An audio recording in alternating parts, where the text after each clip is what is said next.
Oke, sebentar ya. Ya.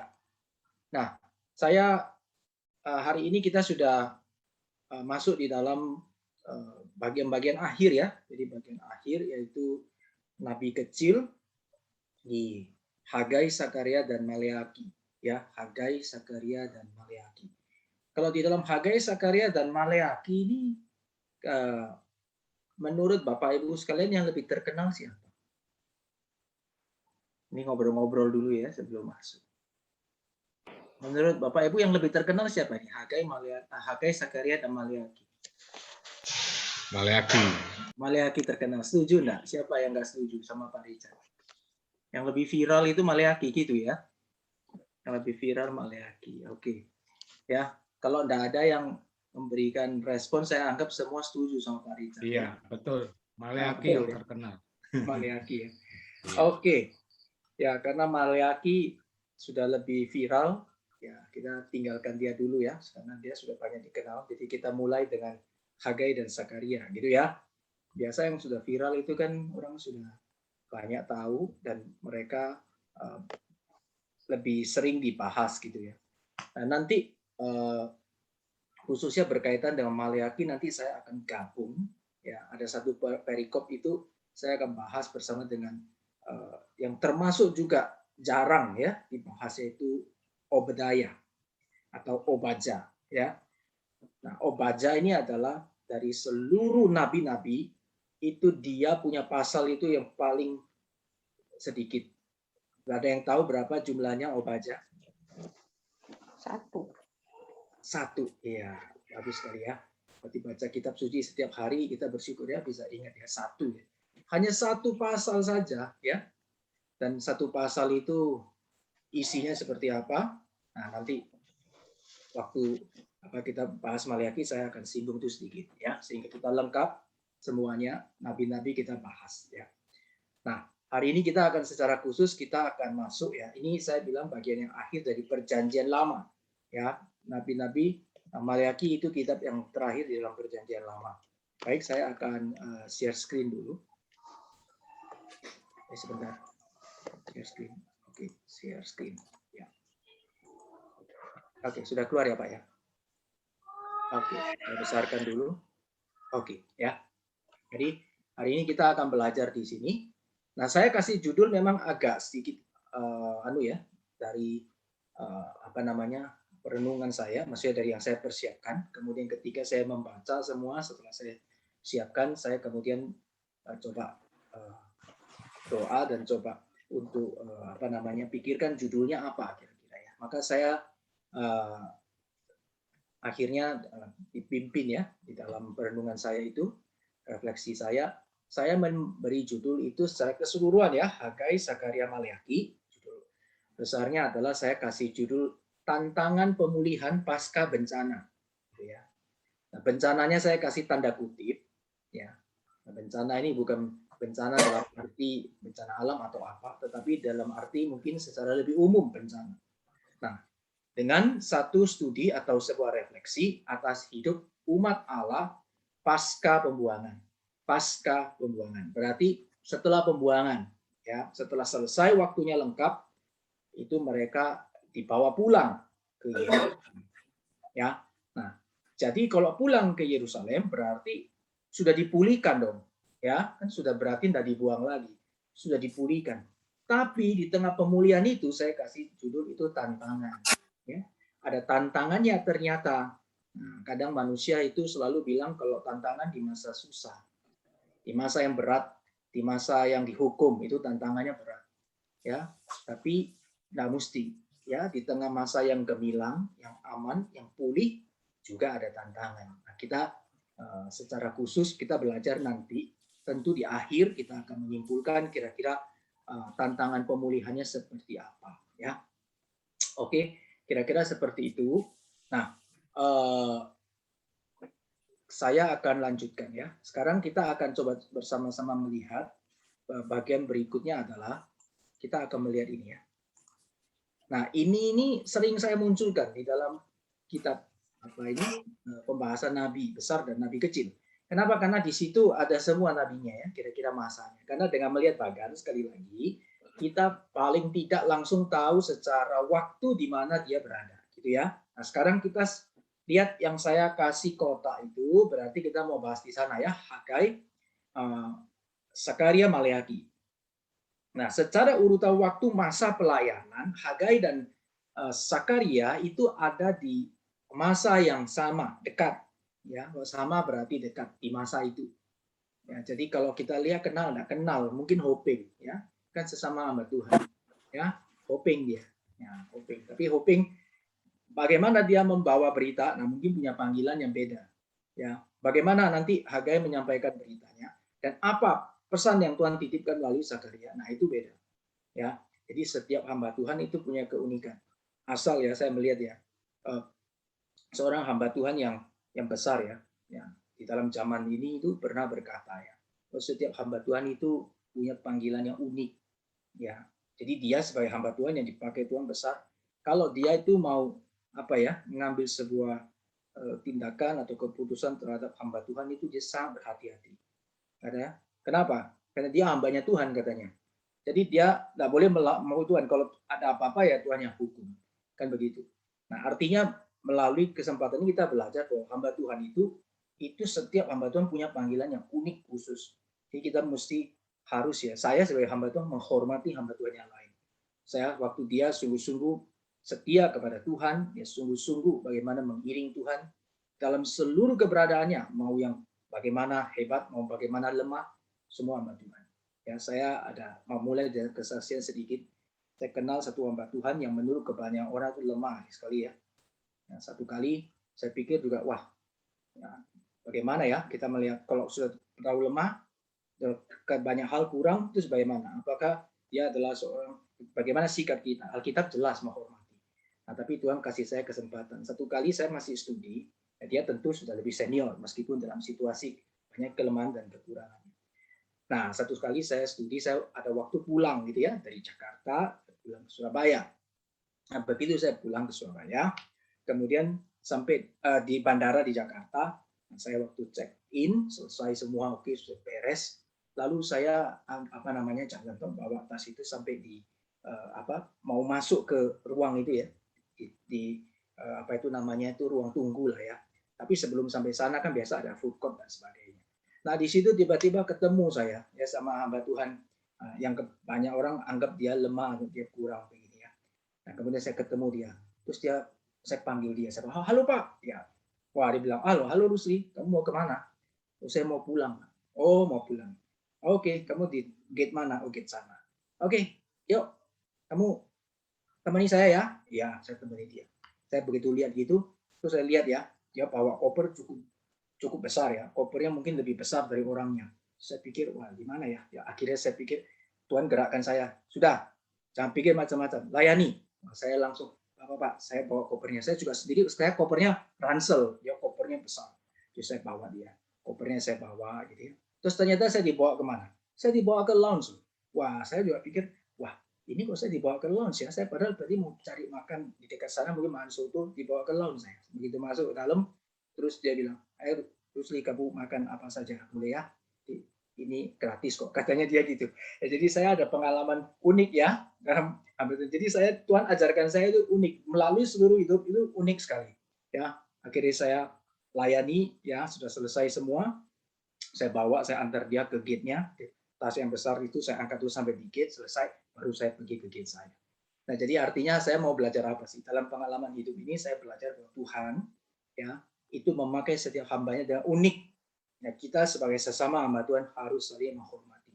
Ya, kalau memang ada bagian yang mungkin ada kelemahan, ya kita yang tutupi lah, kita yang tutupi, gitu ya. Ya, pokoknya di sana kita bisa belajar bersama-sama, asal dia tidak menyimpang sampai akhirnya menjadi sesat. Nah itu mesti ditegur ya. Nah oke, sekarang kita melihat bersama-sama Sakaria dan Hagai ada di masa yang sama. Jadi saya kira mereka kenal ya, kenal akrab dan mungkin ya saya bilang tadi hoping ya, tapi ada pelayanan yang berbeda. Nah, dengan Maleaki dia selisih cukup lama ya, hampir berapa tahun itu ya, mungkin 100 tahun lebih ya mungkin ya. Oke, nah sekarang kita lihat berikutnya lagi adalah ini. Awal-awal kita mau sama-sama melihat berkaitan dengan masa waktu ya. Nah saya sudah buatkan supaya Bapak Ibu sekalian semua bisa punya gambaran yang jelas. Nah, di sini saya buat ya, ini kita review sedikit tapi maju, review tapi maju gitu ya.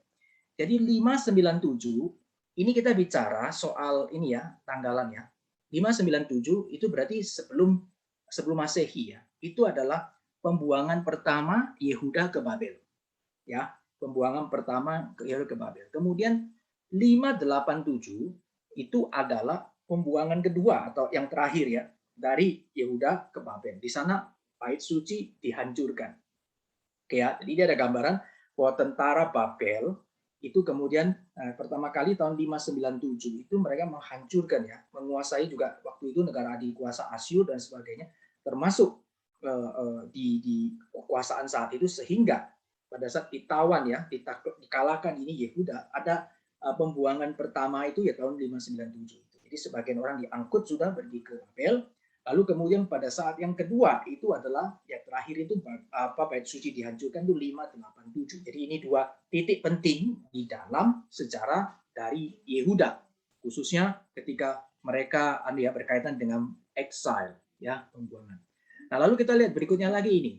Nah, di sini ini adalah the first return atau kembalinya, itu tahap yang pertama. Ini yang tahap pertama. Jadi tahun kira-kira 537 itu Kores dipakai Tuhan ya, Raja Kores, Cyrus the Great itu ya, Raja Kores itu dipakai Tuhan itu untuk boleh memulangkan orang Yehuda kembali ke Yerusalem. Nah, yang pada tahap pertama dipimpin sama Sesbasar ya.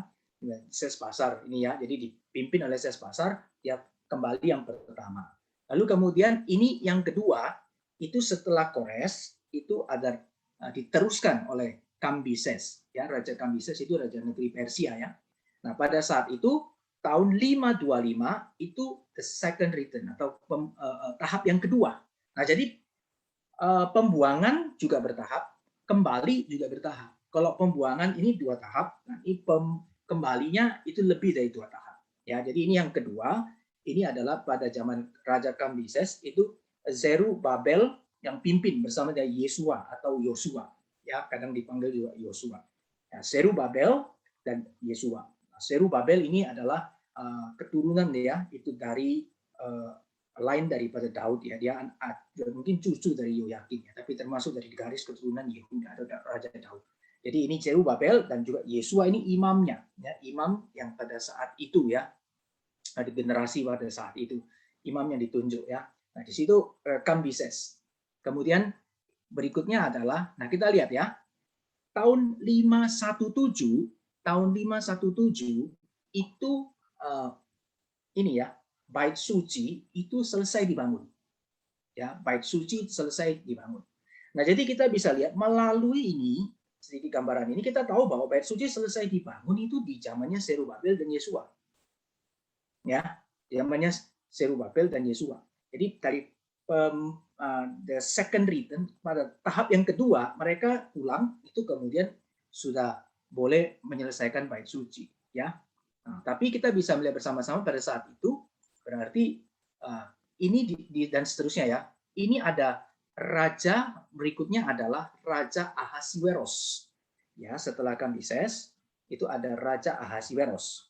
Nah, Raja Ahasiweros ini adalah membawa Persia setelah ini ya, setelah Cyrus the Great, Kores.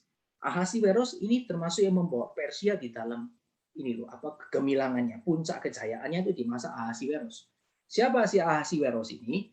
Ini kita kenal dia itu ini apa namanya raja yang ada di kitab Esther ya, kitab Esther ya, Ratu Esther itu yaitu Ahasiweros, yaitu dari Persia. Nah, setelah Ahasiweros kita lanjutkan lagi dulu. Nah, berikutnya diteruskan oleh Artasasta. Nah, di zaman Artasasta ini Esra itu bawa rombongan balik yang ketiga. Jadi Esra pulang, bait suci sudah komplit, sudah selesai dibangun. Maka Esra baca itu ya, kitab Esra itu ya, untuk membawa, mengingatkan mereka. Nah, itu sudah ada bait sucinya, sudah komplit, sudah dibangun. Jadi itu di tahun 458. Ini adalah gelombang yang ketiga. Ya, perhatikan pulangnya itu bertahap ya, gelombang yang ketiga. Ini Artasasta. Nah, kemudian kita bisa lihat juga setelah itu nanti di sini ada yang namanya Nehemia. Nah, Nehemia itu nanti ini adalah juru minuman si Artasasta itu, dia nanti menyusul di gelombang yang keempat tahun 445. Nah, Nehemia ini juga bawa rombongan. Nah, jadi ini 4 kali ya. Jadi yang pertama, kedua, lalu bait Allah boleh komplit, lalu lanjut ke rombongan berikutnya adalah Esra dan kemudian Artasasta ini apa? Nehemia maksudnya. Ya, jadi Esra dan Nehemia di zaman Raja Artasasta. Ya, nah sampai di sini kita bisa lihat ini kalau dibuat begini kita bisa lihat line-nya yang membuat kita mungkin lebih mudah untuk boleh melihat. Nah, lalu setelah ini tujuannya apa ini? Nah, sekarang tujuannya ini. Ini loh zamannya si Hagai, Sakaria, dan Maleaki. Sekali lagi ya. Nah, ini dia. Zamannya Hagai, Sakaria, dan Maleaki. Jadi, di zaman Hagai, Sakaria, kira-kira di tahun 520, di zaman Raja Darius.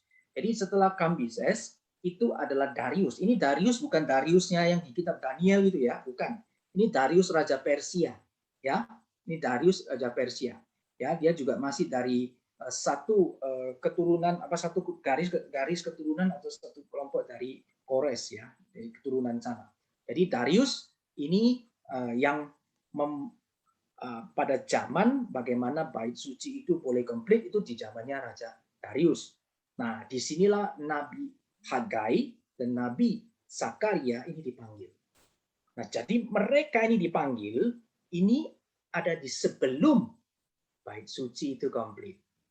Ya, jadi baru pulang, bait suci itu belum selesai, Tuhan kasih hambanya, nabinya 2 orang.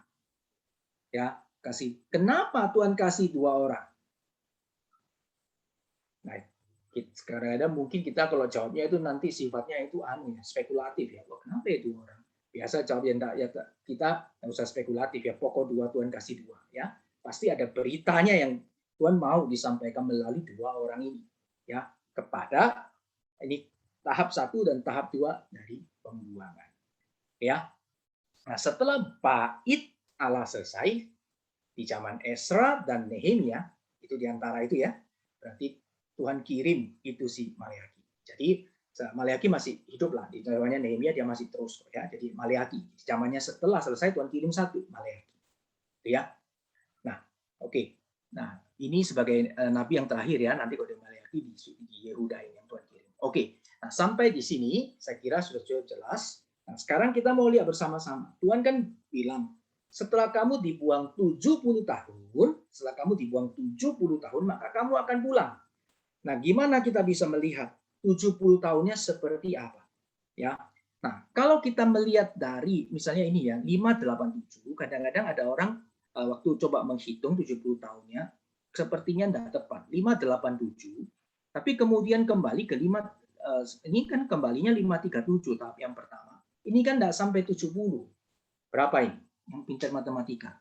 Berapa tahun ini? 587 dikurangi 537. Berapa tahun? Langsung ini. 50 tahun ya? Betul ya? Sekitar segitu. Nah, ini kan 70 tahun. Bagaimana melihatnya? Memang ada banyak sekali pendapat, ya, tetapi saya setuju dengan 2 pendapat. Setuju dengan 2 pendapat. Saya mau bagikan. Jadi, mereka melihat pendapatnya adalah seperti berikut. Jadi yang pertama, mereka melihatnya dari first deportation kepada first return. Dari pertama kali itu dibuang, tahap pertama ke Babel, sampai kali pertama datang, nah itu 70 tahun. Oke ya, ini yang pertama. Jadi masa itu dilihat dari pertama kali Tuhan buang mereka, sampai kemudian Tuhan kembalikan mereka 70 tahun. Nah yang kedua, itu dilihat dari bait suci dihancurkan, yaitu ya second deportation ini 57 sampai bait suci komplit. Ini yang kedua. Ya, 70 tahun. 587 sampai 517. Jadi persis 70 tahun. Nah, jadi di sini kita bisa melihat satu sisi dari sisi yang satunya sisi mungkin realitanya ya. Realita realita yang terjadinya sejarahnya. Kemudian ya sama-sama sejarah sih. Cuma yang kedua itu ada aspek spiritualnya, bait suci kan, bagaimana konsep secara rohaninya ya. Jadi bait suci bagaimana Allah membiarkan umatnya itu maksudnya bait sucinya dihancurkan ya, kehadiran Allah tidak ada lagi di sana di bait suci itu secara gedung, tapi sampai kemudian Allah ya mengizinkan bait suci itu boleh dibangun kembali. Dan Allah hadir di tengah-tengah umatnya kembali itu ya. Nah, jadi ini sekilas berkaitan dengan timing, juga berkaitan dengan beberapa ini ya tahap-tahap ya, dan juga siapa yang ada di dalamnya yang boleh membawa kita nanti mengerti kitab Hagai, kemudian Sakaria dan Maleakhi. Nah, dengan mengerti begini, kita lebih paham waktu kita nanti membaca kitab Hagai, kita membaca kitab Sakaria, membaca Maleakhi. Karena kita tahu, oh kayak gini loh kondisinya. Nah, jadi waktu kita lihat begini, kita tahu bahwa oh ini kondisinya itu orang-orang itu sudah 2 tahap gelombang datang, lalu 2 tahap gelombang datang itu, tapi bait suci belum jadi. Saya ngerti ya. Jadi ini sudah ada gambaran dari sini pun sudah sebenarnya kita bisa lihat 2 tahap sudah dikirim, ya, bait suci masih belum jadi, gitu ya. Nah, maka sebelum jadi Tuhan kirim nabinya. Nah, kira-kira di dalam bagian ini kalau seperti ini kita sebenarnya bisa mengambil satu kesimpulan yang singkat, yang mudah mungkin kita lihat. Kenapa?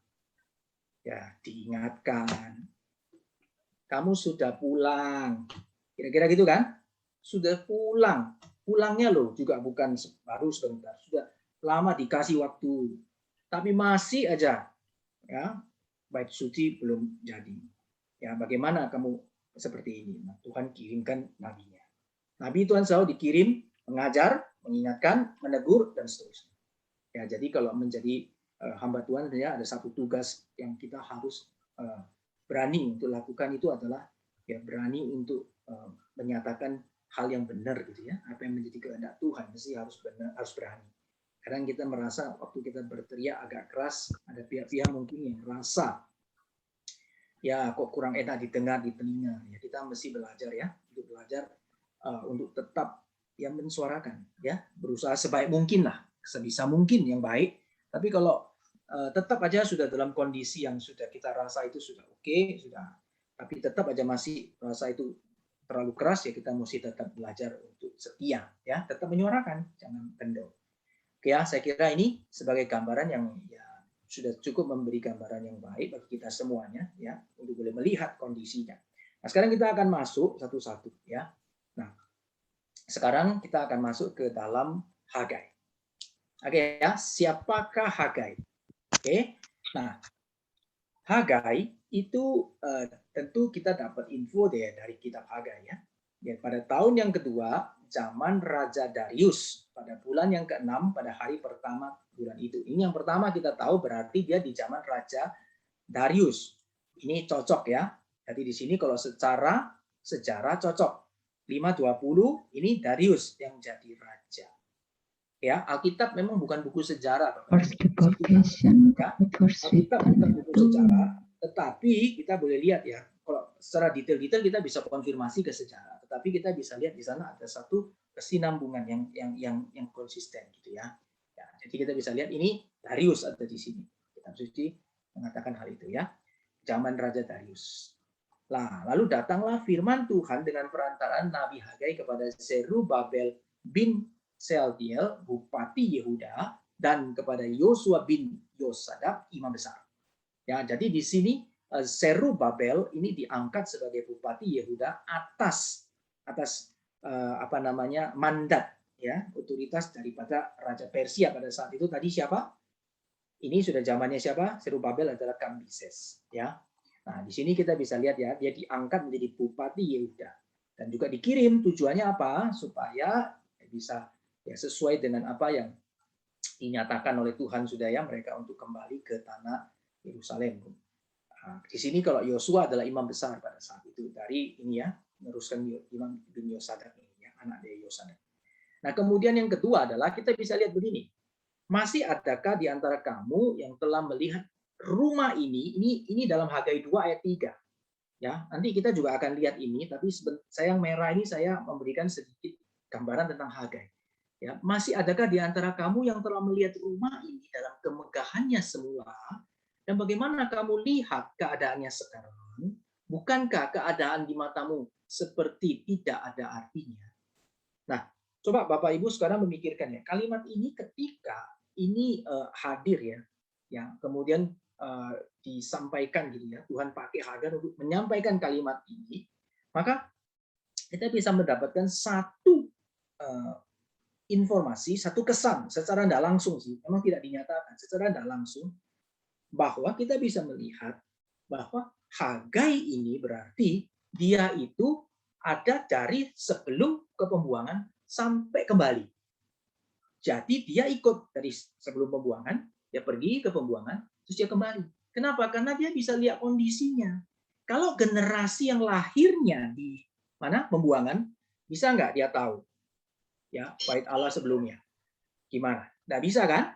Nah, maka saya setuju dengan penafsir ya beberapa teolog yang mengatakan bahwa Hagai ini ikut dari sebelum pembuangan masuk ke pembuangan, terus Tuhan suruh dia pulang, ya izinkan dia pulang ya ke pembuangan. Nah, di sini kita lihat tidak semua nabi Tuhan pakai itu bisa dua-dua, ya dari sebelum terus pergi ke sana terus balik, ya tidak semua. Misalnya Daniel. Nah, Daniel itu ada sebelum pembuangan, dibawa pergi ke pembuangan, habis itu tidak pulang. Ingat toh? Daniel tidak pulang. Ya, terus seterusnya ada ya di Babel sana ya. Nah, kita lihat bersama-sama. Hagai pulang ya dari sebelumnya pulang. Nah, oleh sebab itu pertanyaannya begini. Kalau Hagai pulang, kira-kira Hagai pulang pada saat ini, Hagai masih muda atau sudah tua? Ada yang mau jawab? Sudah tua. Setuju ya dengan saya ya? Berarti Hagai ini secara usia dia sudah usianya cukup tua ya, sudah cukup banyak lah ya, sudah tua. Nah, kita lihat bersama-sama.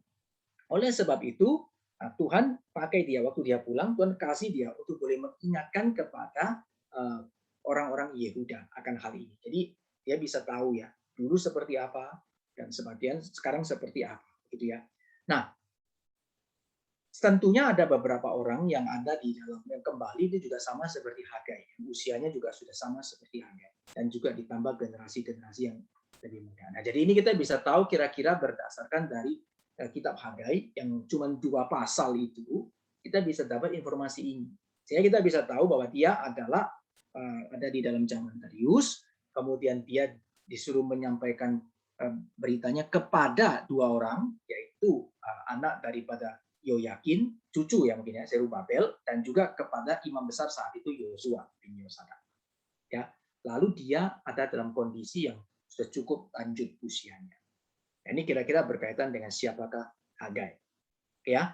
Nah, sekarang kita akan lanjut. Oke, ini lanjut aja, tadi sudah. Nah, sekarang kita lihat ya. Sekarang kita lihat di Hagai yang pertama. Oke. Nah, kita sudah baca ini ya. Sekarang kan kalau baca Alkitab kita sudah ada di Perjanjian Baru ya. Tapi karena kita mau melihat secara ini ya, lebih tidak terburu-buru, jadi kita apa ya, mengambil take times lah. Kita take times di dalam kita belajar dalam kitab-kitab yang ada ya, meskipun sesuai urutannya. Nah, jadi di dalam pasal yang pertama Hagai itu kita bisa lihat bersama-sama di sini. Di situ ada dikatakan begini, yang merah ya. Ya, maka datanglah firman Tuhan, ya, itu begini. Bangsa ini berkata, bangsa ini ya, Yehuda berkata. Jadi mereka sudah ada di sana ya. Bangsa ini berkata, sudah di Yerusalem maksudnya. Sekarang belum tiba waktunya untuk membangun kembali rumah Tuhan. Perhatikan. Sudah balik, mereka yang tentukan belum tiba waktunya untuk membangun kembali rumah Tuhan. Oke ya, macam-macam deh alasannya. Kenapa macam-macam? Ya mungkin aja bisa berarti dialah baru pulang, kami loh dari pembuangan, ya toh. Ya mungkin aja keuangan juga masih belum bagus, situasi sosial sekitar juga kurang baik, mungkin politik juga kurang mendukung. Pokoknya ada aja deh alasannya. Pokoknya belum tiba waktunya membangun kembali rumah Tuhan. Nah ini adalah bangsa ini, umat Tuhan yang berkata demikian. Oke ya. Lalu Tuhan kasih firman-Nya melalui Nabi Hagai. Gitu. Nah, kalau tadi kita sudah ada sedikit ya, saya sudah sampaikan sedikit. Ya, mereka ini tidak bangun-bangun. Kalau misalkan tidak ditegur mungkin aja ya terus biar aja, gitu ya. Tapi Tuhan tegas. Tuhan kirim nantinya kasih kamu. Apakah sudah tiba waktunya bagi kamu untuk mendiami rumah-rumahmu yang dipapani dengan baik, sedang rumah ini tetap menjadi reruntuhan? Nah, ini adalah pertanyaan yang diberikan Tuhan kepada bangsa Yehuda yang bilang, belum waktunya tiba. Belum tiba waktunya. Belum tiba waktunya tiba. Ya. Nah, kita boleh lihat bersama-sama. Jadi di sini, waktu mereka pulang, nah ini kan sebenarnya bicara soal pulang kan tadi kita sudah bilang, ini mestinya Tuhan pulihkan. Doanya kan Tuhan pulihkan kami. Ya, bahkan kita juga sekarang bisa ngomong ya, pulihkan kami Tuhan, pulihkan kami adalah macam-macam segala permasalahan yang kita hadapi lah, mau secara personal maupun secara komunal atau bahkan secara ini dunia mungkin. Tuhan pulihkan kami. Gitu. Nah tapi ternyata ya setelah pulih, nah kita bisa melihat waktu setelah pulih itu bangsa, terus kita kembali ke konteks kita ini, Yehuda setelah dia dipulihkan kembali ke Yerusalem, ternyata dia tidak memperhatikan baik-baik apa yang Tuhan mau. Bagaimana kehendak Tuhan yang sesungguhnya, ya? Bagaimana mereka yang harus mereka lakukan, hal utama yang penting mereka kerjakan? Tidak. Tapi mereka kembali langsung masuk rumah-rumahnya didandani yang baik, pokoknya semua lah. Rumahnya juga sudah didandani dengan baik. Ya, sudah bisa tinggal, sudah bisa apa saja, tapi terus saja semua belum waktunya. Ya, sampai pada akhirnya Tuhan kirimkan Hagai untuk tegur kepada mereka. Nah, di situ kemudian kita akan lihat bersama-sama.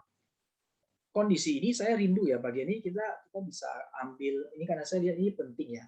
Saya mau kita refleksi sebentar bagian ini. Ya, kita refleksi sebentar. Nah, bagaimana dengan kondisi kita ya? Di dalam kondisi kita ya, apakah kita sering ya mengalami hal seperti ini, pergumulan kita ya? Ya kita mungkin bisa melihat bahwa ya apa yang kita perlukan itu mungkin rasanya ya selalu lebih penting gitu. Ya kita kan nggak mikir kan ya ini yang mesti dijalani, kondisi yang ada, kebutuhan yang mendesak dan semuanya itu kan mesti kita jalani. Urusan rumah Tuhan, pekerjaan Tuhan dan sebenarnya biasanya bisa nomor dua nanti lah. Kalau enggak pun nanti bisa atau orang lain yang Tuhan gerakkan dan sebagainya. Ya, tapi kita bisa belajar ya di sini ya bahwa bagaimana mengutamakan Tuhan ya, tentunya mengutamakan Tuhan itu nyatanya itu adalah di dalam pekerjaan-pekerjaannya gitu ya. Nah, kita boleh mengutamakan Tuhan itu hal yang berkenan di hadapan Tuhan ya, yang Tuhan sungguh menjadi satu hal yang kehendak Tuhan gitu ya, yang baik gitu, yang Tuhan perkenan. Nah, jadi saya pernah mendengar ya kesaksiannya, ada orang itu dia perlu untuk bangun rumahnya gitu. Dia perlu bangun rumahnya. Tapi dia bahwa sekarang ada kebutuhan ya untuk membangun rumah Tuhan. Ini benar-benar seperti ini ya, seperti ini. Jadi real aspek realnya. Rumah Tuhan perlu biaya, tapi dia mau bangun rumahnya juga. Tapi akhirnya dalam pergumulannya dia melakukan satu hal yang indah. Dia cancel pembangunan rumahnya. Dia dulukan pembangunan rumahnya. Wah ini waktu saya mendengar kesaksian ini ya, meskipun mungkin tidak banyak orang dengar, saya melihat itu hal yang indah ya, hal yang indah. Ya, mungkin orang lain mau bicara apa terserah ya, tapi itu adalah satu hal yang dia mau lakukan untuk Tuhan. Belajar apa? Mengutamakan Tuhan. Nah, saya pun rindu kita bagian ini kita bisa belajar ya. Hal-hal apa ya yang kita bisa pelajari? Coba kita renungkan ya. Tidak harus secara fisik juga ya. Pekerjaan Tuhan kan banyak, luas. Tuhan gerakkan di mana? Ada kesempatan apa? Bagaimana kita boleh bersama-sama itu kita belajar bagaimana mengutamakan Tuhan. Ya. Nah, lanjutannya adalah ayat yang berikutnya 5 sampai yang ke-19 ya. 5 sampai ke-19. Ayat 5 sampai ke-9 maksud saya. Perhatikan di situ, itu mereka Tuhan menegur mereka. Suruh mereka itu evaluasi, ya, lihat baik-baik keadaanmu gitu ya. Lihat baik-baik keadaanmu. Sekarang mereka selalu bilang gini, sekarang belum tiba waktunya. Tuhan bilang perhatikan keadaanmu ya. Kamu menabur banyak, bawa pulang sedikit. Kamu makan tidak kenyang, kamu minum tidak sampai puas. Kamu pakaian badanmu tidak sampai panas dan seterusnya lah ya. Terus bagian yang ayat ke-9 sama. Kamu mengharapkan banyak, hasil sedikit. Ya, kamu membawanya ke rumah, aku menghembuskannya. Oleh karena apa? Nah, perhatikan di sini. Ya, oleh karena rumahku yang tetap menjadi Tuhan, sedang kamu masing-masing sibuk dengan urusan rumahnya sendiri. Wah, ini sangat jelas dan kita sangat mengerti. Ini bahasanya sangat membumi. Kamu masing-masing sibuk dengan urusan rumahmu sendiri. Nah, jadi kita bisa melihat di sini ya, Tuhan sebenarnya menegur mereka. Kamu bilang belum tiba saatnya. Kalau kamu belum tiba saatnya, tapi kamu tidak memperhatikan keadaanmu. Kamu tuh banyak melakukan, tetapi sedikit hasilnya. Kamu kerja, tapi tidak sampai ini. Kenapa? Perhatikan keadaanmu. Ada hal apa ini yang salah? Itu ya. Nah, jadi kita bisa lihat bersama-sama di sini. Nah, oleh sebab itu ya, memang ya kita nggak selalu mengatakan bahwa kalau apa ya, bisa tolak ukurnya orang bilang begini, kalau gereja itu dalam tanda kutip mungkin diberkati lah secara keuangan melimpah, itu berarti gereja yang berkenan di hadapan Tuhan. Nggak bisa seperti itu, nggak bisa diambil seperti itu ya. Karena kita lihat juga banyak gereja yang secara finansialnya kuat atau umat Allah yang sebagai kuat, tapi di sana Tuhan tidak berkenan ya, tinggal tunggu waktunya bagaimana kemudian Tuhan murka menyatakan penghukumannya itu ya, disiplinnya terhadap gereja. Nah, tapi kita juga boleh berefleksi, kita boleh mengevaluasi gitu. Ya, mengevaluasi apa? Misalnya kita melihat ya di dalam segala sesuatu gitu ya, di dalam segala sesuatu ya. Kita boleh lihat ya, ketika kita itu belajar untuk terus mencari kehendak Tuhan, belajar untuk terus untuk setia kepada Tuhan, maka kita lihat ya, di sana Tuhan itu pasti memelihara. Nah, ini poinnya penting ya, bukan berkaitan dengan apa ya, kita bicara lebih ke arah pemeliharaan Tuhan, providensianya. Allah ada di sana, Allah memelihara, dan kita tetap akan terus menikmati providensianya. Ya, nah kita lihat bersama-sama. Tuhan kasih tahu, perhatikanlah keadaan. Nah, ini penting sekali. Kondisi kita belajar, ini diulang di dalam kitab ini ya, apa namanya, Hagai, kita bisa lihat ada kata ini akan sering diulang. Perhatikanlah keadaan. Perhatikanlah keadaan. Nah, tapi bersyukur memang di dalam ayatnya yang ke-12 dan 14 kita lihat bahwa Zerubabel dan Yosua bin Yosadak mereka taat. Ya, mereka mendengarkan suara Tuhan. Ya, itu aja saya sharingkan. Mereka mendengarkan suara Tuhan. Jadi, ketika kita mendengarkan suara Tuhan, maka kita di sana akan ada ya, meskipun Tuhan itu menegur, Tuhan kemudian memberi hukuman dan sebagainya, ingat, tetap kita harus dengar. Itu namanya adalah kita repent, ya, kita bertobat di hadapan Tuhan. Ya, kemudian Tuhan menggerakkan semangat. Nah, perhatikan, ini unik ya. Mereka bertobat, lalu Tuhan menggerakkan semangat. Ini apa ini? Ya, kita bisa belajar apa? Kita bisa belajar begini. Tuhan mengutus nabinya yang dalam kondisi ini memang Tuhan mau ya rumah itu jadi, itu sudah kehendak Allah. Maka ya ketika itu disampaikan Zerubabel namanya imam ini ya, siapa namanya? Imam Yosua ini ya taat, dan Tuhan menggerakkan semangat mereka untuk membangun. Ya, jadi ini kita bisa lihat bahwa semua itu Allah yang bekerja mendahului seluruh kehendak kita. Nah, ini satu ajaran di dalam kitab suci iman Kristen yang penting. Allah bekerja mendahului kehendak kita. Dengan kata lain, kehendak Tuhan mendahului kehendak kita. Artinya kalau kita punya kehendak, sebenarnya Tuhan telah menggerakkan. Itu ya. Nah, supaya kita bisa mengerti bahwa di dalam seluruh hidup kita, semua yang terjadi itu karena Tuhan punya mau. Ya. Oleh sebab itu, kita jadi orang percaya, kita harus percaya kebenaran ini. Jadi dalam kondisi apapun kita belajar, jangan terlalu takut. Ya, saya bilang begini, ya waktu susah ya jangan terlalu susah. Ya, waktu senang juga jangan terlalu senang. Oke ya, ini kita belajar apa? Waktu susah kenapa? Waktu senang kenapa jangan terlalu senang? Ya jangan terlalu senang. Kalau kesenangan kita ternyata tidak sesuai dengan apa yang Tuhan mau, itu juga percuma. Waktu senang kita mesti pikirkan, ya, memikirkan hal yang sebenarnya apa. Tuhan kasih kita hal yang senang ini untuk apa? Itu penting. Nah, waktu susah juga jangan terlalu susah. Kenapa? Karena ada Allah yang merancang semua dengan indah. Sehingga senangnya di dalam rencana Allah dan susahnya di dalam rencana Allah itu sama-sama indah. Bisa apa ya? Saya harap kita bisa melihat seperti yang saya lihat ini, yang saya ingin bagikan. Jadi senangnya, ya, kita boleh melihat itu ya, senangnya di dalam kita bisa melihat kehendak Allah di masa senang, dan kesusahan juga kita bisa melihat bagaimana kehendak Allah di sana itu sama-sama indah. Ya, oke, saya lanjutkan kembali. Jadi secara singkat pasal 1 ini menunjukkan bagaimana teguran itu boleh ditanggapi dengan baik.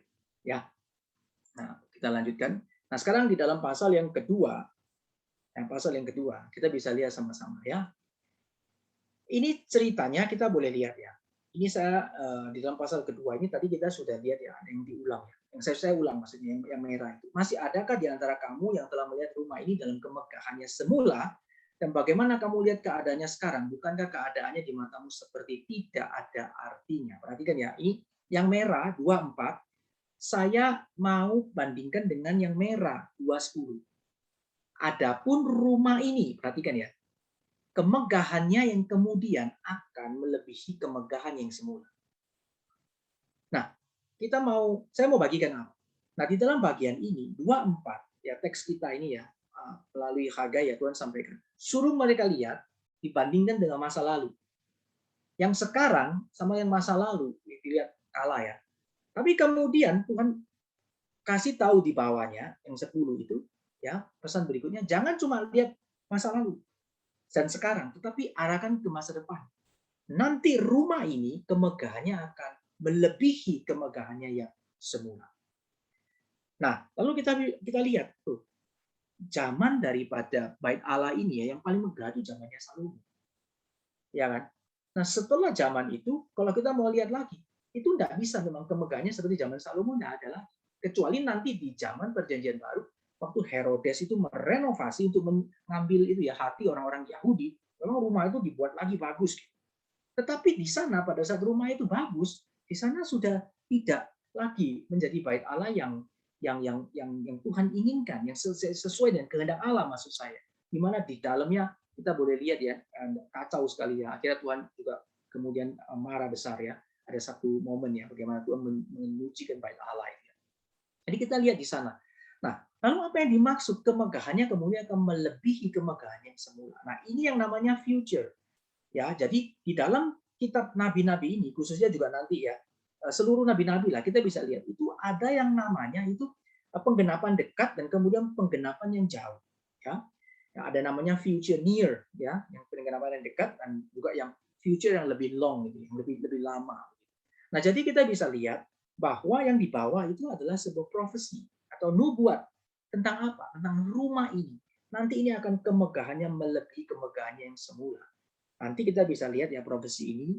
Oleh sebab itu dalam perjanjian baru Tuhan Yesus berkata berkaitan dengan bait Allah. Hancurkan bait Allah ini 3 hari saya bangun. Ya, bingung mereka. Ini berpuluh-puluh tahun dibangun. Kenapa kok Tuhan Yesus bilang bangun di dalam 3 hari? Nah, kita bisa lihat. Konsep di sini itu adalah sesuatu yang sudah lebih indah, lebih besar, ya, yang bukan bicara soal yang sifatnya secara fisikal saja, tetapi sudah spiritual. Nah, ini profesi ya. Jadi bagaimana kita boleh lihat nanti Allah itu mendiami itu bukan bait Allah itu secara gedung, tetapi nanti setiap umat Allah itu ya, itu adalah bait Allah ya. Dan itu yang dinyatakan bahwa itu kemegahannya akan melebihi kemegahan yang semula ya. Dan juga tentu nanti sampai penggenapan yang akan datang itu adalah the kingdom of God, kerajaan Allah yang kekal itu ya, kerajaan Allah yang kekal itu. Yaitu tentu kemuliaannya jauh melampaui segala yang ada ya. Oke, jadi ini yang merah. Kemudian bagian yang apa itu? Yang saya mau lihat yang biru dulu, yang biru ya. Nah, dikatakan di sana adalah rohku tinggal tetap di tengah-tengahmu, janganlah takut. Oke ya. Di bagian yang akhir 20 akhir, di tempat ini aku akan memberikan damai sejahtera. Oke ya. Nah, jadi kita bisa lihat rohku tinggal tetap di tengah-tengah kamu, dan kemudian di tempat ini aku memberikan damai. Di tempat ini, di rumah ini akan memberikan damai sejahtera. Nah, jadi kita bisa melihat ya bagaimana roh Allah, roh Tuhan, roh kudus itu dikaruniakan dari konteks yang zamannya yang saat itu kemudian melampaui nanti sampai penggenapan yang panjang di dalam Kristus ya, bahkan sampai ketika Roh Kudus itu datang, dan diberikan kepada orang gereja Tuhan, maka kita bisa melihat bagaimana Roh Allah itu tinggal di tengah-tengah umat. Ya, nah ini adalah sifatnya yang berbicara soal saat ini, saat ke depan dan seterusnya. Jadi pindah-pindah gitu ya. Secara waktunya itu kita bisa melihat waktunya itu bisa melihat dari waktu sekarang ke waktu yang masa datang. Kemudian secara realem itu apa ya? Realem itu mungkin bilang gitu, dunia kemudian spiritual rohani ya. Kemudian di dunia ini kemudian yang rohani, realemnya juga kita bisa melihat ada dua realem yang kita bisa lihat sedang disampaikan melalui teks ini ya, melalui firman Tuhan yang ada. Nah, kemudian kita bisa lihat lagi bagian sekarang yang hijau ya, yang hijau itu bekerjalah sebab aku menyertai kamu. Nah, jadi Tuhan kasih tahu, ayo kerja. Sudah lama ini kamu kan sudah tinggal di sini, sekarang mau bangun bait Allah. Kamu lihat memang bait Allah yang sekarang reruntuhan ini mungkin jadinya pun nanti tidak bisa seperti zaman Salomo. Kerja, tetap kerja, aku menyertai. Tetap kerjakan, aku menyertai kamu. Taat jalan. Nah, tapi di sisi lain kita bisa lihat yang hijau itu juga Tuhan, aku huruf besar itu berarti Allah ya, akan menggoncangkan langit dan bumi, laut dan darat. Untuk apa? Untuk supaya seluruh barang-barang indah kepunyaan segala bangsa itu boleh memenuhi rumah ini dengan segala kemegahan. Ya, sekali lagi kita bisa melihat ya, bagaimana hal ini dikatakan kita disuruh bekerja, tetapi Allah itu yang bekerja bagi kita. Ya, sebenarnya dia di sini adalah kita bekerja.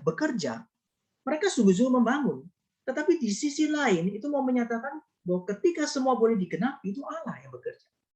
Ya, sekali lagi kita bisa melihat di sini ya, indahnya kita boleh mengerti bagian ini. Satu lagi, kita boleh melihat keindahan bagaimana itu satu koin ya, yang indah itu, ya satu koin antara yang kita biasa pakai itu satu koin, ada dua mata uang itu ya dengan dua sisi itu antara aspek daripada kedaulatan Allah dan tanggung jawab manusia ini di sini Tuhan ajarkan.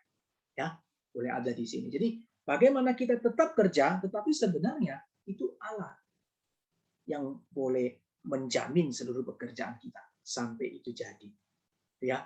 Nah, jadi sebagai umat Tuhan, kita bisa merefleksikan adalah dalam kondisi zaman seperti apapun saat ini kita menghadapi bagaimana kondisi kita, banyak orang mungkin takut, banyak orang tidak ada pengharapan, kita tetap berharap kepada Tuhan, kita tetap bersyukur kepada Tuhan, kita tetap setia ya, kita percaya Tuhan boleh menyertai kita sekalian. Dan kita tetap bekerja. Ya, jangan diam, tetap kerjakan di dalam kondisi yang bagaimanapun ya, baik dalam keadaan yang baik maupun keadaan yang tidak baik ya. Oke, ini bagian di dalam kitab Maleakhi. Hagai maksud saya. Ya. Oke. Sekarang kita bisa melihat berikutnya lagi itu di dalam ayatnya yang 11 sampai ayatnya yang ke-20. Nah, kita lihat ya. Di sini Hagai memberikan kepada bangsa Yehuda ini sebuah perumpamaan. Perumpamaan yang diberikan itu apa? Dia kasih tahu, dia tanya kepada para orang-orang Yehuda ya, juga imam ya. Andai kata seorang membawa daging kudus dalam punca bajunya, lalu dengan puncanya ia menyentuh roti atau sesuatu masakan atau anggur atau minyak atau sesuatu yang dapat dimakan, menjadi kudus kayak yang disentuhnya itu. Ini jelas para imam bisa jawab. Pasti tidak. Ya, kalau ada sesuatu yang kudus, kemudian menyentuh sesuatu yang kotor, ya, yang najis, perhatikan ya, itu puncak bajunya ya, kena sesuatu yang kotor, kemudian dia katakan hal itu menjadi apa? Nah, bisa najis atau tidak? Tetap jadi najis, tidak kudus lagi. Ya. Kemudian dikatakan lagi oleh Hagai, kalau seseorang najis oleh mayat, menyentuh semuanya itu menjadi najis kayak disentuh itu, mereka juga bilang tentu. Berarti artinya ini sudah tahu. Nah, tapi kemudian setelah mereka tahu, kemudian ini firman Tuhan berbicara kepada mereka. Begitu juga dengan umat ini dan bangsa ini di hadapanku. Ya, segala dibuat tangan mereka yang dipersembahkan mereka di sana adalah najis. Nah, jadi ini kembali menegur mereka ya. Ini kembali teguran. Jadi ada teguran tadi yang pertama dan teguran yang kedua. Nah, jadi mereka merasa diri baik-baik saja. Tapi sebenarnya mereka itu sedang dalam keadaan yang tidak baik. Ya, oleh sebab itu keluar lagi kata perhatikanlah, perhatikan, keluar lagi, perhatikan. Ya, nah perhatikan di sini dikatakan bahwa harus kita perhatikan baik-baik. Masalah secara spiritual itu sangat penting. Rohani itu lebih penting daripada yang sifatnya itu jasmani gitu ya. Nah, memang orang bilang dua-dua penting. Ya, kalau badan yang sehat atau jiwa yang kuat gitu ya. Nah, itu secara orang bilang dua-dua penting ya. Tapi dimulai mana? Kalau saya percaya dimulai adalah kita harus dari rohani yang kuat. Itu kita bisa menghadapi ya meskipun jasmani kita lemah. Tapi kalau jasmani kita kuat tapi rohani kita lemah, bisa jadi ada masalah kita tidak kuat. Ya. Paling bagus ya dua-dua ya di dalam Tuhan kasih jasmani rohani yang kuat ya kita juga mempunyai jasmani yang kuat. Ya, jadi di sini kita bisa lihat bersama-sama bagaimana Tuhan menyentuh sampai bagian yang di dalam ya. Oke, jadi di sini Tuhan memberikan jaminan lagi kepada mereka bahwa ketika mereka boleh memperhatikan ya covenant Tuhan, perintah-perintah Tuhan, perjanjian Tuhan dengan mereka dan mereka melaksanakan setia, maka di situ nanti Tuhan akan menyatakan bagaimana Tuhan boleh menyediakan providence-nya. Oke? Nah, dan Tuhan kasih tahu mereka untuk apa ya? Seperti ujilah gitu ya, sama seperti juga mungkin Tuhan nanti akan dinyatakan misalnya di dalam kitab Maleakhi kita akan menemukan hal itu juga ya. Nanti dikatakan di bagian akhirnya. Ya. Mulai dari hari ini aku akan memberi berkat. Ya, jadi di situ ada sebuah tantangan yang Tuhan kasih kepada mereka supaya mereka boleh melihat bahwa ketika mereka kembali sesuai dengan kehendak Tuhan maka di sana Allah boleh menyatakan penyertaannya. Ya, baik ini adalah berkaitan dengan kitab Hagai dan ditutup di bagian yang terakhir itu adalah bicara soal Serubabel. Ya, kitab Hagai terakhir ditutup dengan Serubabel. Jadi kenapa difokuskan kepada Serubabel? Di sini kita lihat ya, 22 sampai 24 itu dikatakan katakanlah kepada Serubabel. Kemudian ya, 2 ayat 22 ya, katakanlah kepada Serubabel. Kemudian 2 ayat 24. Firman Allah semesta Allah, aku akan mengambil engkau, hai Serubabel, hambaku. Aku akan menjadikan engkau seperti cincin meterai, sebab engkau yang kupilih. Nah, perhatikan ini ya. Ini yang dikasih merah itu memang saya mau kita perhatikan. Jadi ditutup di dalam bagian Hagai ini dengan memberikan perhatian kepada seorang yang namanya Serubabel. Ini tujuannya apa? Ya, karena Serubabel ini yang Tuhan pilih. Serubabel ini yang Tuhan mau jadikan ya sebagai orang yang Tuhan tetapkan ya nanti melalui Serubabel ini ya melalui Serubabel ini itu nanti garis keturunannya itu yang akan menggenapi nanti itu ya future itu ya yang future kingdom of God itu ya. Ini adalah sesuatu yang sifatnya mesianik ya berkaitan dengan penggenapan daripada kedatangan Mesias ya di masa yang akan datang.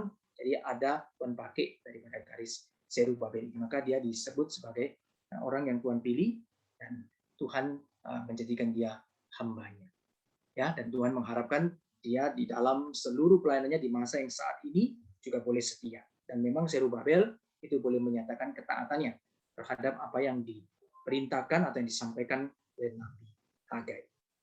Ya, ini adalah sampai di Hagai. Oke, apakah ada pertanyaan sebelum saya lanjutkan ke Zakaria? Saya stop share dulu ya. Oke, apakah Hagai ada pertanyaan? Hagai tidak panjang ya, cuma 2 kitab aja. Maka saya coba bahas semua pasalnya. Tapi kalau di dalam Zakaria itu ada 14 pasal. Jadi saya nanti di Zakaria saya tidak membahas dari sisi pasal per pasal, tetapi saya lebih membahas nanti secara struktur dan juga secara pesan dan secara pembagiannya. Ya, tapi untuk Hagai saya masuk di dalam ayat-ayatnya, bagian-bagian tertentu yang boleh disinggung. Oke, apakah ada pertanyaan? Kalau ada pertanyaan, silakan sebelum saya melanjutkan lagi. Oke, tidak ada pertanyaan? Baik, kalau tidak ada pertanyaan, saya akan melanjutkan kembali.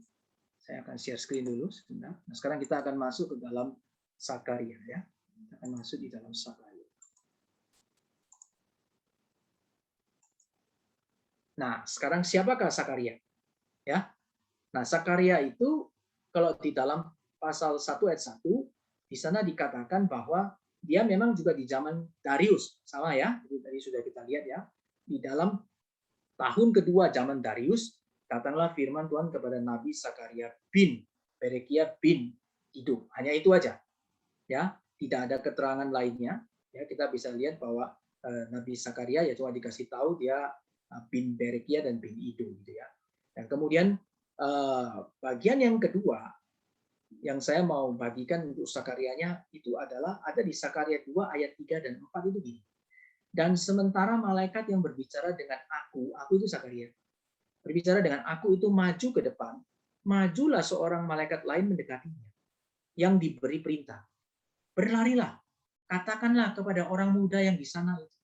Demikian. Yerusalem akan tetap tinggal seperti padang terbuka oleh karena banyaknya manusia dan hewan di sana. Ya, nah, saya kasih garis merah itu perkataan malaikat yang satunya dia yang kasih tahu ke temannya malaikat itu. Berlarilah, katakanlah kepada orang muda yang di sana itu. Ya, jadi ini ada lagi sesuatu yang tersirat yang kasih kita sedikit lah info tentang si Sakaria. Berarti pada saat Tuhan memanggil Sakaria ini, nah pertanyaannya ini Sakaria tua atau muda?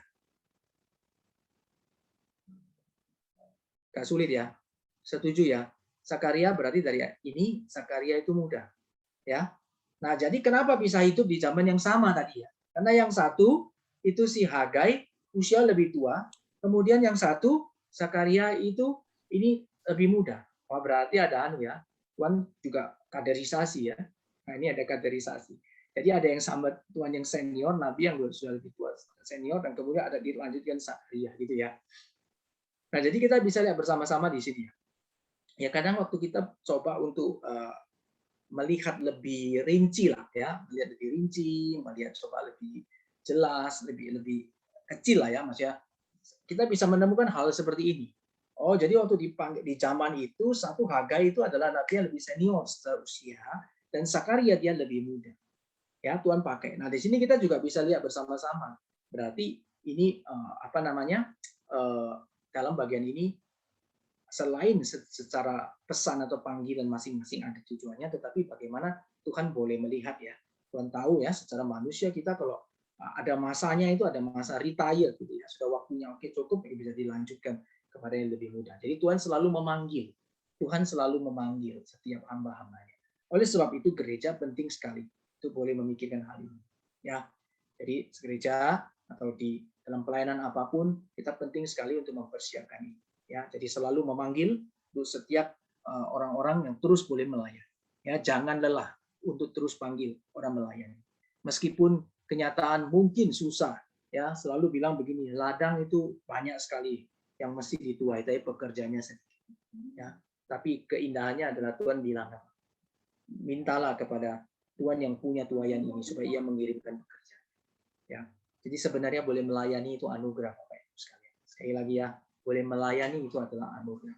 Ada kesempatan, mari kita melayani. Saya tidak akan bosan-bosan ya untuk boleh mengajak Bapak Ibu sekalian melayani. Ya, melalui setiap kelas saya, melalui setiap mungkin kalau di mimbar atau juga melalui secara personal, ya, mari kita terus main. Waktu kita masih hidup ya, masih boleh hidup, mari kita melayani Tuhan. Ya, kalau Tuhan berikan kepada kita satu kepercayaan yang besar, belajarlah untuk berani. Untuk apa? Untuk terima. Memang kadang-kadang berat ya. Kalau mau bicara soal saya juga mengalami pengalaman yang sama. Ya, dalam panggilan saya menjadi hamba Tuhan sendiri, saya juga tidak langsung. Ya, nah, bagi saya juga, saya juga menolak beberapa kali, menghindar beberapa kali gitu ya.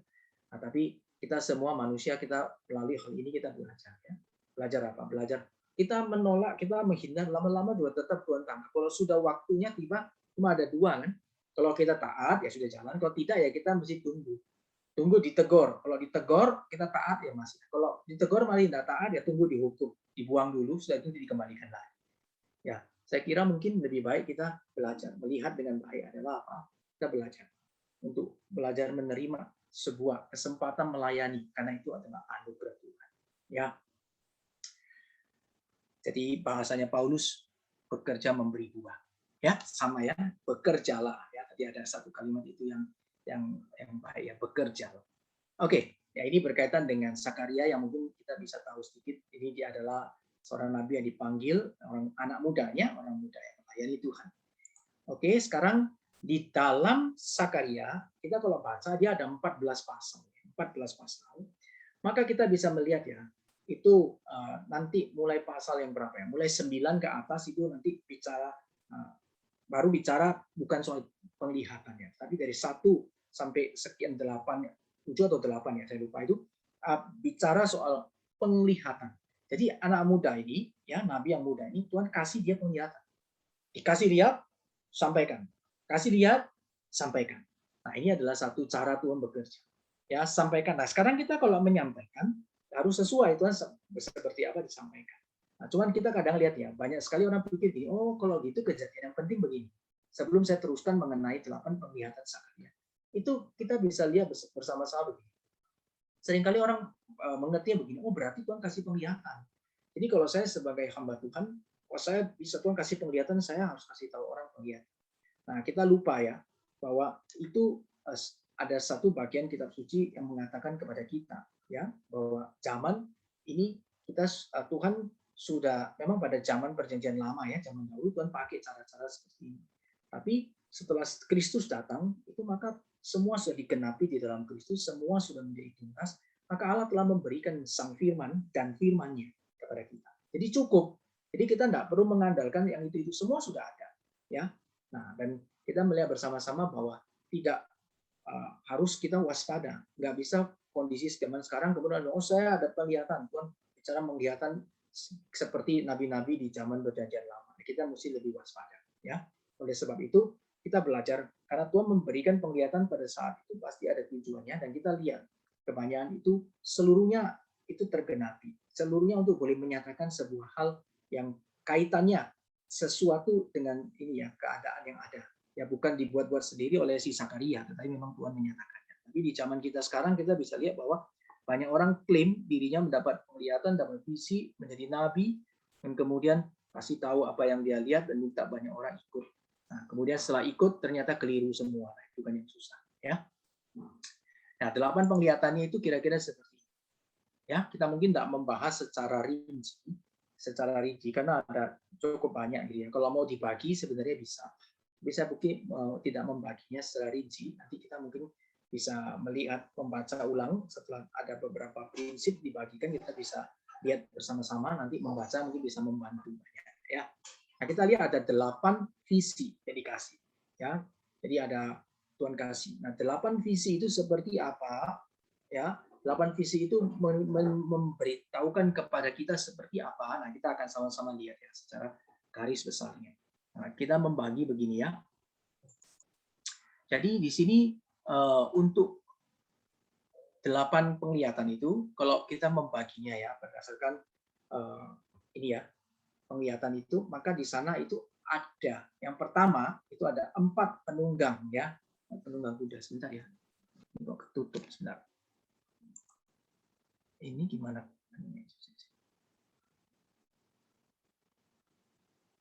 Sebentar ya. Mana menghilangkan yang di atas ini?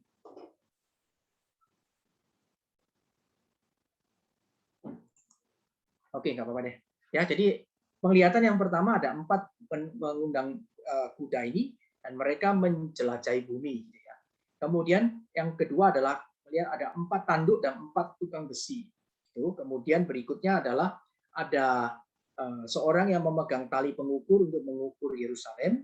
Ya, Tuhan akan datang dan berdiam di Yerusalem. Kemudian orang-orang buangan meninggalkan Babel dan akan kembali ke Yerusalem yang akan dibangun kembali. Gitu ya.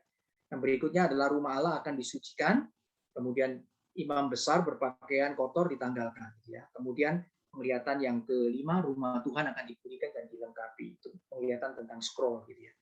Kemudian ada apa namanya rumah orang-orang berdosa akan ditutup. Kemudian ada perempuan ya dan sebuah gantang.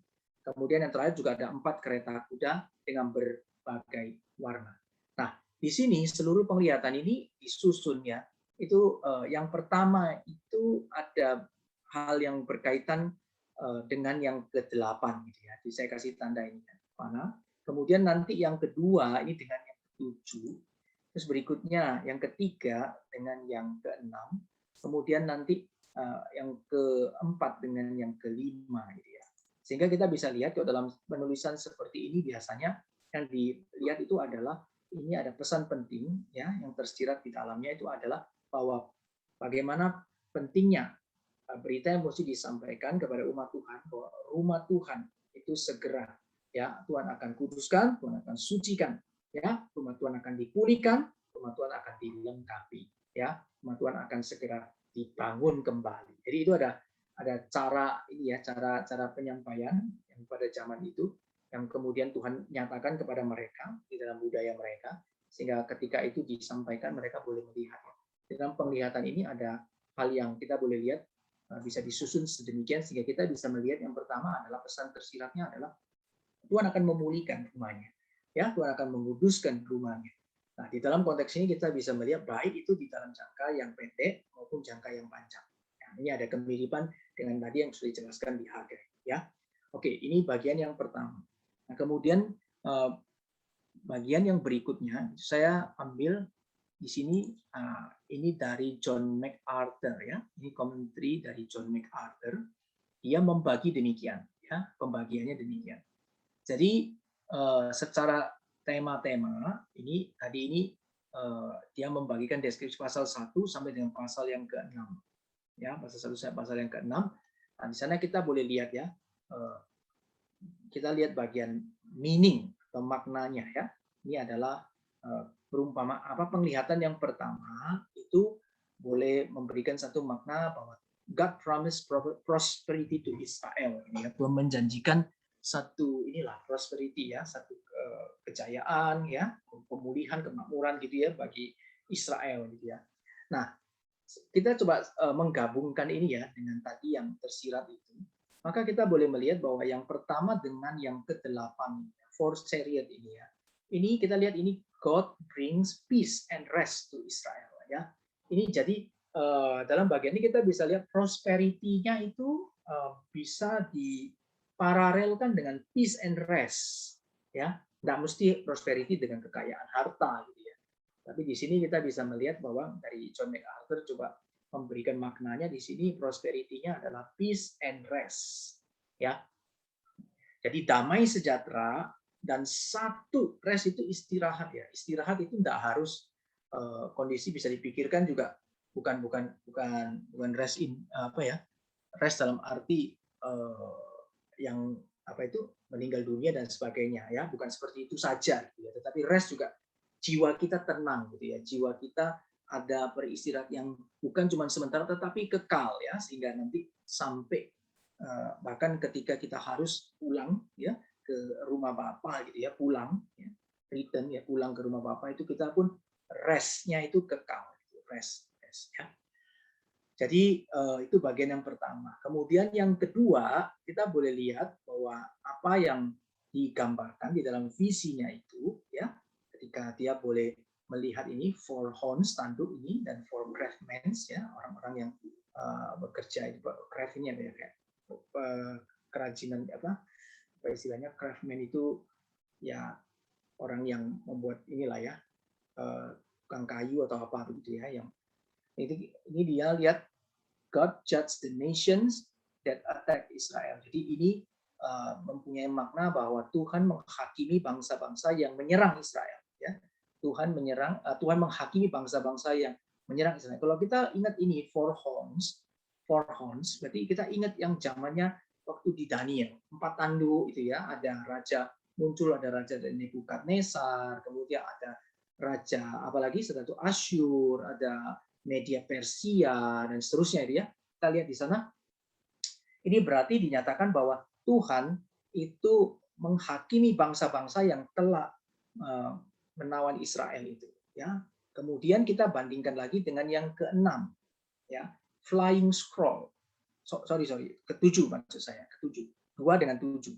Woman in basket ya. Ini penglihatan visinya adalah woman in basket. Itu God removes the system of false religion.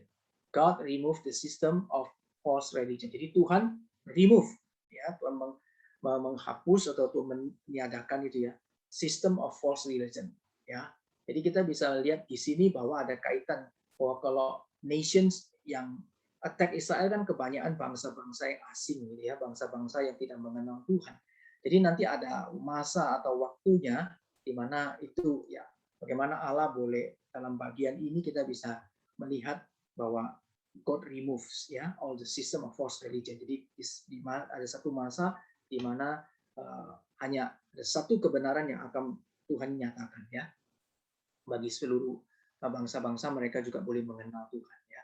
Oke, kita lihat sama-sama berikutnya adalah yang ketiga dengan yang ke-6 ya, ketiga dengan ke-6 betul.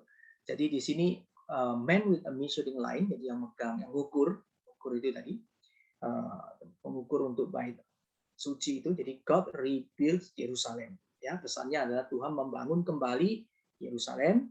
Itu kemudian dikaitkan dengan ada flying scroll. Flying scroll. God remove imparted sin atau idolatry. Ya, jadi di sini dikaitkan bagaimana ketika Tuhan itu membangun kembali Yerusalem, kemudian di sana adalah Tuhan meniadakan atau menghapus dosa-dosa ya, dan juga idolatry apa itu berhala-berhala. Nah, di sini paralel yang diberikan oleh MacArthur. Dia coba lihat dari sisi komentrinya dia. Kemudian yang 4 dan 5 itu maknanya adalah God purifies both high priest and people. Jadi Tuhan menguduskan baik itu high priest, imam besar maupun umatnya. Ya. Dan kemudian yang kelima itu God rebuild the temple. Akhirnya di sini Tuhan membangun kembali the temple itu. Ya, God rebuild the temple. Nah, jadi di sini beberapa hal yang kita boleh lihat secara makna dari penglihatan itu yang menurut ya, John MacArthur. Ya, nah ini di sini kita bisa lihat makna-maknanya. Kalau di sini kita bisa melihat penglihatannya. Ya, jadi membantu kita boleh melihat kira-kira apa pesan yang ingin disampaikan melalui setiap penglihatan yang Tuhan berikan ini. Ya, nah secara pesan ini bisa kita lihat satu persatu dari maknanya. Setelah itu kita boleh melihat secara keseluruhan dari tujuan penglihatan ini itu mau menyatakan apa, gitu ya.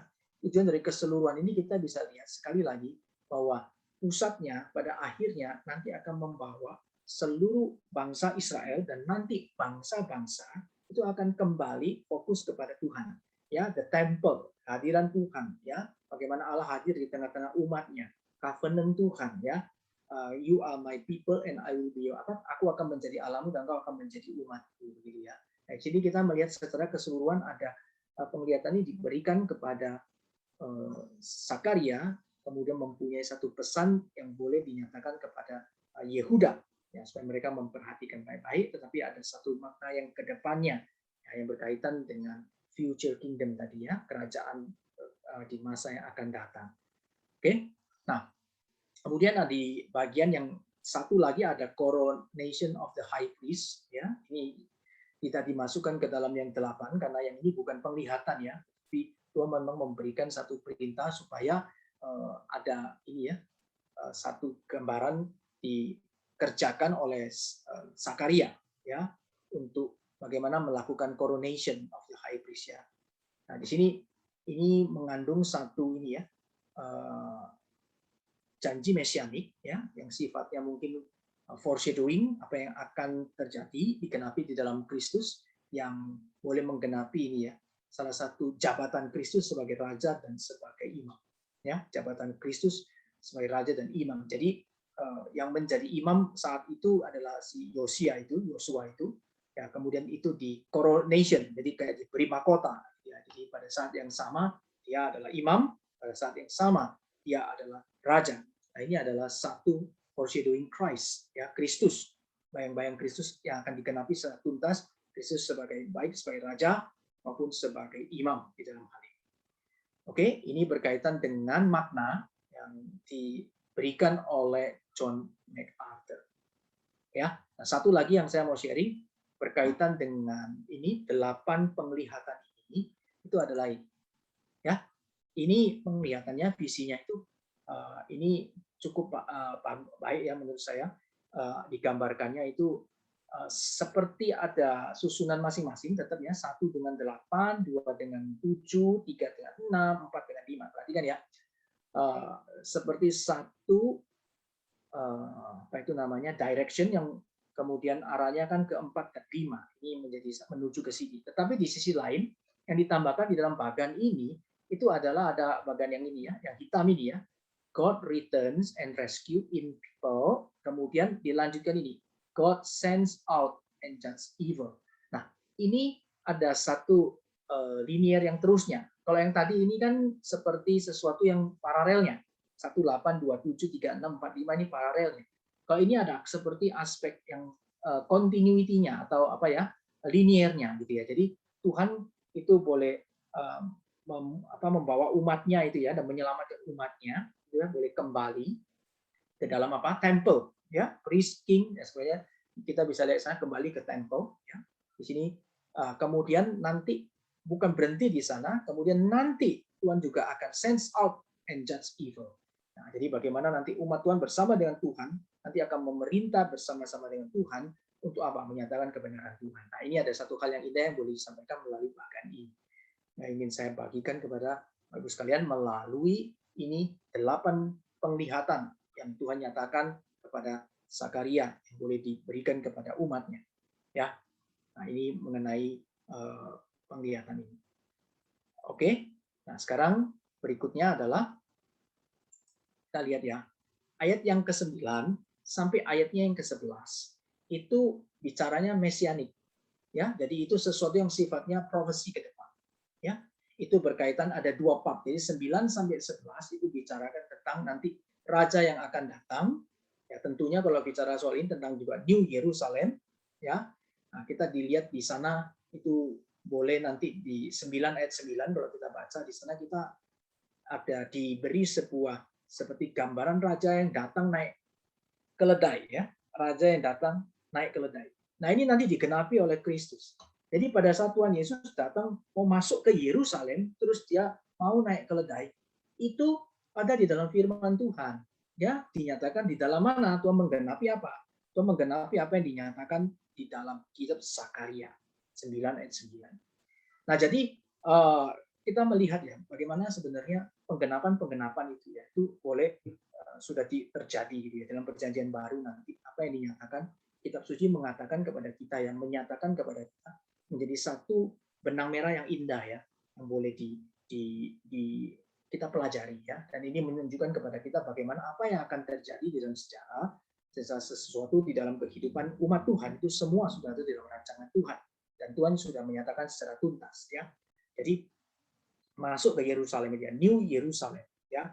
Jadi di sana juga mau membuat satu makna yang Tuhan boleh nyatakan bahwa Tuhan yang Kristus itu nanti raja, dia juga imam besar ya, dia juga yang nabi itu, dia yang akan bring gitu ya, menghadirkan New Yerusalem ya, yang penuh dengan kemegahannya yang sangat luar biasa ya, yang sangat indah itu. Ya, karena Kristus yang akan menggenapi semua itu. Oke ya. Nah, ini 9 dan 11 kemudian juga dikatakan di sana ada gambaran bagaimana sebagai gembala ya. Sebagai gembala kemudian dia ditolak ya, ditolak oleh para ini leaders of Israel. Oke, kemudian ayat yang ke-12 sampai yang ke-14 juga sama, itu bicara soal bagaimana nanti Tuhan akan mengkonfront atau menghakimi lah ya, akan segala yang tidak benar, segala yang jahat itu di antara bangsa-bangsa ada waktunya Tuhan yang akan mengakhiri dan Tuhan yang akan menghakimi mereka. Dan juga bagaimana Tuhan juga boleh menyatakan adanya ya bagi mereka ada satu pertobatan yang Tuhan boleh anugerahkan kepada umatnya ya, Tuhan memberikan pertobatan kepada umatnya ya, dan semua bangsa-bangsa. Nah, sekali lagi di sini dinyatakan adalah all nation. Jadi bukan lagi cuma Israel atau Yehuda, tetapi all nation itu akan datang menjadi umat Allah di dalam the New Jerusalem. Nah, ini 12 sampai 14. Ya, jadi kira-kira secara keseluruhan dari kitab Zakaria itu bicaranya ini ya. Jadi dari ayatnya yang 1 sampai 8 itu ada bicara 8 visi itu. Dan kemudian 12 mulai yang 9 sampai yang ke-14 ini bicara tentang future-nya yang akan digenapi profesi yang di dalam. Ya, jadi secara umum mungkin kita bisa tetap menarik kesimpulan yang sama bahwa ada hal yang dinyatakan secara jangka pendek ini bagi umat Allah di Yehuda yang sudah kembali dari pembuangan. Mereka mau membangun, disuruh untuk membangun, perintahkan untuk membangun bait Allah, tetapi bait Allah itu ya akan menjadi satu tempat yang nanti boleh digambarkan the new Jerusalem akan nanti digenapi pada akhirnya tetap berpusatnya kepada Christ, ya, profesi. Jadi nubuat di dalam Kristus Yesus Tuhan kita. Ya, nah, jadi ini berkaitan dengan kitab yang ada di dalam Sakaria isinya. Oke, nah pada akhirnya kita akan sama-sama lihat ya.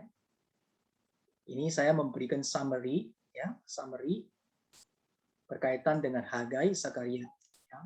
Maleaki, ini satu gambaran ya, kita summary Hagai dan Sakaria dulu. Berkaitan dengan tantangan di dalam masa pemulihan, yaitu umat Tuhan boleh kembali dalam pembuangan, yang sebuah refleksi ini yang kita sampaikan, kita bisa belajar apa? Belajar bahwa di dalam masa-masa ketika Allah membawa kita dalam pemulihan, di dalam kondisi pemulihan, ya, kita harus belajar untuk apa? Untuk memperhatikan bagaimana prioritas kita. Ya, apa yang kita harus lakukan? Ya, prioritas kita seperti apa? Ya, jangan kita kemudian salah prioritas. Jangan kemudian salah mengambil atau mengutamakan hal kehendak ya yang penting yang harus kita lakukan ya. Biarlah kehendak kita itu adalah kehendak Tuhan gitu. Maksudnya yang kita lakukan memang benar-benar adalah kehendak Tuhan. Itu namanya kita memprioritaskan apa namanya God's will ya. Tuhan punya prioritas lebih utama. Ya. Kita belajar untuk hal ini. Biasanya di dalam masa-masa pemulihan kita cenderung apa? Cenderung mengutamakan kita dulu. Saya ini baru pulih, saya baru pulih. Ya, saya utamakan saya dulu, saya utamakan saya dulu. Ya. Jangan bicara soal yang lain dulu. Tapi kita belajar melalui ini, refleksinya adalah ketika kita diberikan Tuhan pemulihan, baik kita belajar mengutamakan Tuhan. Ya, kita percaya bahwa ketika kita mengutamakan Tuhan, di sana Tuhan akan jauh lebih indah, jauh lebih mampu, lebih berkuasa memulihkan kita ya di dalam kepenuhannya. Oke, yang kedua adalah tetap kerja sesuai dengan tanggung jawab ya. Di sini ada kondisi kita apa namanya percaya bahwa Tuhan memang Allah yang berdaulat, tetapi kita punya tanggung jawab kita. Kita kerjakan bagian kita kerjakan bagian kita. Ya, meski di dalam proses pemulihan itu mungkin banyak hal yang kelihatan belum pada tahapnya gitu ya. Tetapi jangan kita berkecil hati, kita tetap bekerja. Ya. Kemudian adalah ada bicara soal kita terus setia sebagai umat perjanjian Allah. Covenant ya. Jadi kita tadi lihat banyak sekali berkaitan dengan ini ya, bagaimana Allah menyatakan dirinya, bagaimana Allah menyatakan khususnya ini the temple ya, pentingnya the temple, teologi of ini ya, bait Allah ini ya, kehadiran Tuhan ini. Penting Tuhan mengutamakan itu sebenarnya utamanya bukan pembangunan gedungnya, tetapi keseluruhannya itu adalah kita lihat bagaimana Tuhan ingin bahwa ini ya, covenant itu ya antara perjanjian kita dengan umat Tuhan, kita dengan Tuhan, maksud umat Tuhan dengan Tuhannya gitu ya. Itu penting, terus kita jaga, kita setia pada perjanjian. Karena ketidaksetiaan itu pasti akan mendatangkan satu penghukuman ya atau disiplin kalau kita melihatnya dalam kerangka sebagai umat Allah. Oke? Nah, jadi kesetiaan sebagai umat perjanjian Allah. Nah, di dalam masa-masa pemulihan, dalam konteks apapun di dalam hidup kita, mari kita tetap menjadi umat Tuhan yang setia, ya, tidak menyimpang dari kebenaran firman.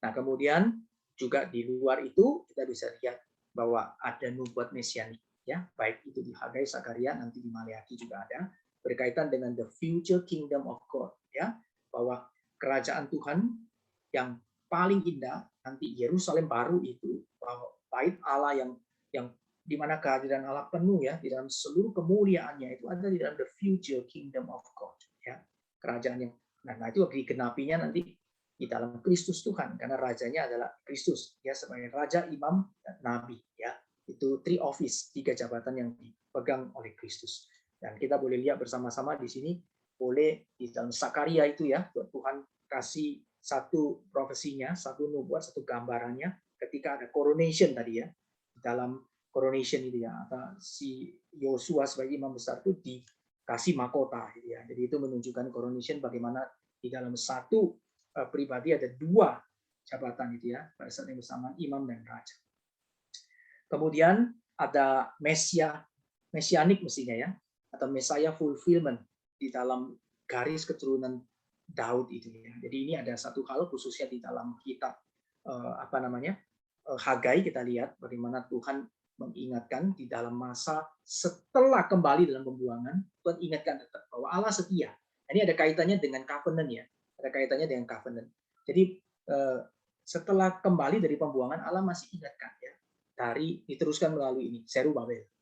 Dia umatku, dipilih, dan dia akan teruskan karena nanti penggenapannya membuatnya puncaknya kepada Kristus Yesus Tuhan kita ya, sebagai Sang Mesias. Oke, nah ini adalah summary dari Hagai, Zakaria ya. Kemudian kita lihat bagaimana dengan Maleaki. Nah, Maleaki kita akan lanjutkan itu nanti di dalam minggu depan ya. Maleaki nanti saya akan bahas bersama dengan Obaja. Lalu kita akan lihat Maleaki ini kira-kira dia sudah 100 tahun ya. 100 tahun setelah mereka kembali dari pembuangan. Dan di sana kita bisa lihat ada banyak sekali nanti lebih praktikal kita lihat di sana. Ada banyak hal-hal praktis yang dalam kehidupan sehari-hari sebagai umat Tuhan yang sudah 100 tahun dalam masa pemulihan, bagaimana kondisi mereka? Ya, apakah mereka dalam kondisi yang sudah happy ending atau kondisi mereka makin mengenaskan? Dan bagaimana Maleaki boleh menyampaikannya? Ya, kita tunggu ya. Kita tunggu minggu depan kembali di dalam kelas ini ya, Bible Class. Baik, saya stop di sini. Kiranya Tuhan memberkati. Apakah ada pertanyaan?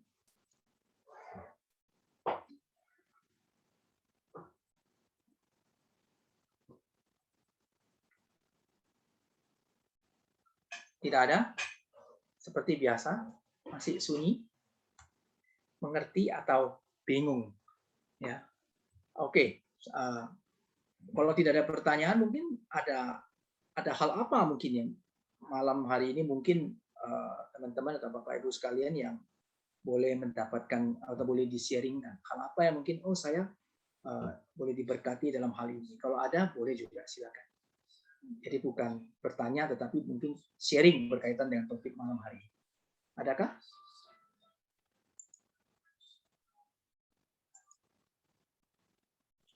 Pak Buyung ya, biasanya. Silakan Pak Buyung. Ya, saya dapatkan dikonfirmasi Pak Rusli dengan dengan PA malam hari ini. Itu memang ini yang menjadi pergumulan saya beberapa waktu yang lalu tentang pelayanan yang ada di wilayah Blitar itu. Jadi benar bahwa Tuhan, kita harus melihat prioritas mana yang Tuhan inginkan untuk kita kerjakan, gitu ya. Kemudian mengisi waktu khususnya dalam masa-masa setahun yang pandemi ini ya, Tuhan ingatkan bahwa waktu kita ini terbatas, begitu. Oleh karena itu prioritas perlu dan kerjakan tugas itu dengan sungguh-sungguh, begitu. Kerjakan tugas, semua tugas yang Tuhan percayakan, kerjakan dengan sungguh-sungguh. Kita tidak tahu apakah kita bisa melewati masa-masa ini. Khususnya saya apakah bisa melewati. Tetapi paling tidak di dalam masa pandemi ini, kerjakan tugas yang baik, tentukan prioritas, dan Tuhan memang ingatkan kembali dengan visi misi gereja, begitu. Bagaimana visi misi gereja itu harus dikerjakan. Dan kemudian pekerjaan-pekerjaan yang di kurang waktu itu harus dikerjakan dengan baik, gitu. Ya, terima kasih juga untuk ini. Menurut saya yaitu semuanya itu dilakukan di dalam kerinduan untuk tetap setia kepada Tuhan. Ya, kerinduan untuk tetap setia kepada Tuhan. Ya, dari kesimpulan yang tadi Pak Rusli berikan bagi saya itu sangat meneguhkan. Terima kasih Pak Rusli.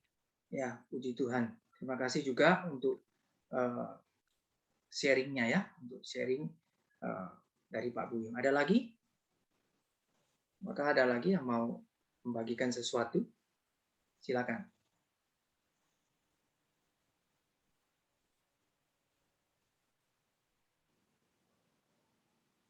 Nggak ada?